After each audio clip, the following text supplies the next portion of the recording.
విహారి లక్ష్మిని హక్ చేసుకొని, నాకు చాలా సంతోషంగా ఉంది లక్ష్మి, ఇంట్లో వాళ్ళందరినీ ఇంత హ్యాపీగా చూస్తూ ఉంటే, నా వాళ్ళు కాదు మన వాళ్ళు ఇంత హ్యాపీగా ఉండడానికి కారణం నేనెంతో నువ్వు కూడా అంతే లక్ష్మి అని విహారి చాలా హ్యాపీగా చెప్తూ ఉంటాడు.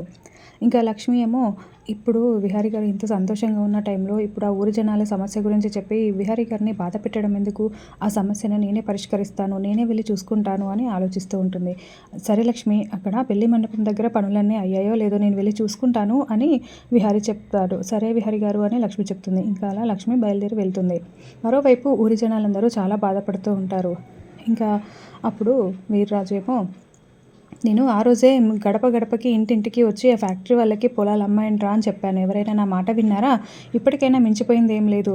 మీ పొలాలకి కింటానికి 1000 రూపాయలు ఎక్కువ రేటు పెట్టి నేను కొంటాను అని చెప్తాడు. ఇంకా దాంతో అలా కొంటే మీకు లాస్ కదా అయ్యగారు అని ఊరి జనాలు అంటూ ఉంటే, మన ఊరి ప్రజలరా, మన ఊరి జనాలు ఇంత బాధపడుతూ ఉంటే నేను ఎలా చూస్తూ ఊరుకుంటాను? రంగయ్య, నువ్వు నీ భార్యకి ట్రీట్మెంట్ చేయించాలి కదా, ఇదిగో వీడు వారి కొడుకుకి ఫీజు కట్టాలి, ఇదిగో ఈయన కూతురికి పెళ్లి చేయాలి, మీ కష్టాలన్నీ నేను తీరుస్తాను, ఏముంది మనలో మనం, మళ్ళీ నాకెప్పుడైనా సమస్యల్లో ఉంటే మీరు నన్ను ఆదుకోరా అని వీర్రాజు చెప్తూ ఉంటే, ఆ మాటలకి ఊరి జనాలంతా కరిగిపోయి వీర్రాజు వైపు చాలా ప్రేమగా చూస్తూ ఉంటారు. మీరు చాలా గొప్పవారయ్యా, మీరు చాలా గొప్పవారు అని వీర్రాజుని పొగుడుతూ ఉంటారు. ఇంకా వీర్రాజు ఆఫీసర్ దగ్గరికి వెళ్ళి పక్కకు జరుగు అని అతన్ని కోప్పడి పక్కకు పంపించి, రేపు ఆనకాలు వెళ్ళి డబ్బును పేపర్స్ తీసుకురా పోరా డాక్యుమెంట్స్ అని చెప్తాడు. అంటే అయ్యగారు, డబ్బులు అంటే కార్లో ఉన్నాయి, కానీ డాక్యుమెంట్ పేపర్స్ అంటే సిటీకి వెళ్ళాలి కదా అయ్యగారు అని అంటూ ఉంటే, లేదురా అవి కూడా కార్లోనే ఉన్నాయి, వెళ్ళి తీసుకురాపో అని అంటే, మీరు ప్రీ ప్లాన్డ్గా ఉన్నాయి అయ్యగారు అని పానకాలు సంతోషపడుతూ వెళ్ళి డబ్బులును పేపర్స్ తీసుకొని వచ్చి టేబుల్ పైన పెడతాడు. ఇంకా ఇదిగోండి ఈ డబ్బులు, ఎవరెవరికి ఎంతెంత రావాలో ఇక్కడ మీరు మీ దగ్గర నేను ధాన్యం కొన్నట్టుగా మీరు నాకు అమ్మినట్టుగా ఈ పేపర్ల మీద సంతకాలు పెట్టి ఈ డబ్బులు తీసుకొని వెళ్ళండి అని వీర్రాజు చెప్పడంతో, అలాగే అయ్యా అని ఊరి జనాలందరూ, ఇంకా అందులో ఒక అతను వెళ్ళి సంతకం పెట్టడానికి వెళ్తాడు. ఇంకా పెన్ను ఇస్తూ ఉంటే, లేదయ్యా నాది వేలి ముద్ర అని అతను చెప్తాడు.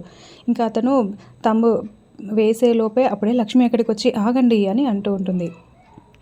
ఏంటమ్మా ఎందుకు వచ్చావు ఇప్పుడు అని వీర్రాజు ఊరి జనాలను రెచ్చగొడుతూ, అడగండి అయ్యా అడగండి అని అంటూ ఉంటాడు. ఇంకా అలా వాళ్ళు అడుగుతూ ఉంటే లక్ష్మి చెప్పేది వినకుండా ఊరి జనాలలో ఒక అతనికి సైగ చేయడంతో అతను వచ్చి లక్ష్మి మీద రాయి విసురుతాడు. లక్ష్మి తలకి గాయమవుతుంది. ఆగండి నేను చెప్పేది వినండి అని లక్ష్మి ఎంత చెప్తున్నా కూడా అసలు వినకుండా ఊరి జనాలు లక్ష్మిని తిడుతూ ఉంటారు.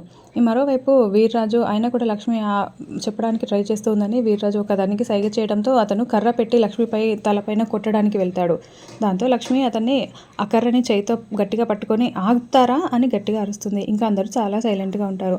మీ సమస్య ఏంటో నాకు తెలియాలి కదా, నేను ఒక ఆడపిల్లని ఇంత దూరం వచ్చి మీ సమస్య ఏంటో తెలుసుకుంటున్నాను, నన్ను కొట్టారు, అయినా కూడా నా రక్తం కళ్ళ చూసినా కూడా మీ పగ తీరలేదా, నేను చెప్పేది కూడా వినాలి కదా, అసలు ఏం జరిగిందో నాకు చెప్పాలి కదా అని లక్ష్మి గట్టిగా అరుస్తుంది. అసలు ఏం జరిగింది చెప్పండి ఇప్పటికైనా, మీ చెప్తేనే కదా నాకు ఆ సమస్య ఏంటో తెలిసి నేను ఏదైనా చేయగలిగేది అని లక్ష్మి చెప్పడంతో, మీరేం చేయాల్సిన అవసరం లేదమ్మా అని వీర్రాజు అంటూ ఉంటాడు. మీరు ఆపుతారా అని వీర్రాజుని గట్టిగా అరవడంతో వీర్రాజు సైలెంట్ అయిపోతాడు.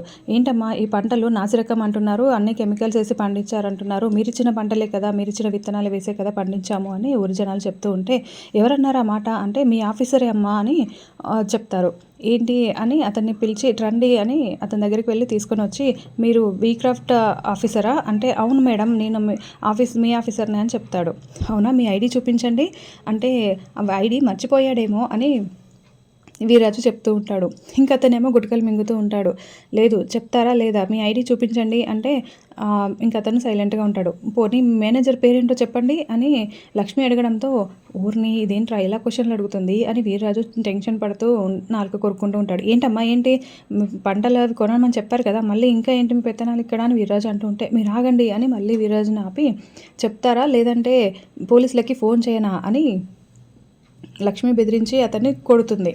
కొట్టడంతో, లేదమ్మా లేదు చెప్తానని అతను, ఈ వీర్రాజే నన్ను ఇలా చేశాడమ్మా అని చెప్పేస్తాడు. వీర్రాజే ఇలా నన్ను నాటకం ఆడమన్నాడు, అందుకే వీర్రాజు చెప్పడం వల్ల నేను ఇలా చేశానని చెప్తాడు. చూసారా నేను చెప్తే విన్నారా అని లక్ష్మి చెప్తూ ఉంటుంది. అప్పుడే ఆ అసలైన ఆఫీసర్ వచ్చి, అవును మేడం ఈ వీర్రాజు మనుషులు నన్ను ఇలా బంధించి వాళ్ళ ఇంటికి తీసుకుని వెళ్ళి నన్ను మభ్యపెట్టి వాళ్ళ ఇంటికి తీసుకుని వెళ్ళి నా డ్రెస్ తీసి అతనికి వేసి అతన్ని ఇక్కడికి ఆఫీసర్ లాగా తీసుకొచ్చారు మేడం, ఇది నేను వస్తుంటే దారిలో అడ్డగించి నన్ను ఇలా చేశారు అని జరిగిన విషయం చెప్పడంతో ఊరి జనాలకి వీర్రాజు మీద చాలా కోపం వస్తుంది. మీకు పంట ఎప్పుడూ నష్టపోరు, నేను మీ పొలాల పంటల్ని మేమే కొంటాము, వీ క్రాఫ్ట్స్కి ఇవన్నీ ఆ లెక్కలన్నీ చూసి వాళ్ళకి డబ్బులు ఇచ్చేసి మన ఫ్యాక్టరీకి పంపించేయండి అని లక్ష్మి చెప్తుంది. ఇంకా నాకు కొంచెం పనుంది, నేను వెళ్ళాలి అని చెప్పడంతో అలాగే అని లక్ష్మిని పంపించేస్తారు. ఇంకా ఊరి జనాలంతా వీర్రాజుని ఆ పానకాలని వెంబడించి కొడుతూ ఉంటారు. ఇంకా అలా వీర్రాజు పానకాలు పారిపోతూ అంబికకి ఫోన్ చేస్తుంటే అంబిక ఫోన్ లిఫ్ట్ చేయదు. వెంటనే సుభాష్కి ఫోన్ చేస్తారు. సుభాష్ ఇంట్లో ఉంటాడు. ఏంటి వీర్రాజు గారు నాకు ఫోన్ చేస్తున్నారు అని ఫోన్ లిఫ్ట్ చేసి మాట్లాడుతూ ఉంటే, ఇక్కడ పొలాల కోసం వేసిన ప్లాన్ అంతా ఫ్లాప్ అయిపోయింది. లక్ష్మి వచ్చి అంతా చెడగొట్టింది. ఊరి జనాలు నన్ను తరుముకొస్తున్నారు. ఈ విషయం వెంటనే చెల్లమ్మకి చెప్పండి, ఫోన్ చేస్తే ఎత్తట్లేదు అని వీర్రాజు చెప్పడంతో అలాగే చెప్తాను అని సుభాష్ అంటాడు.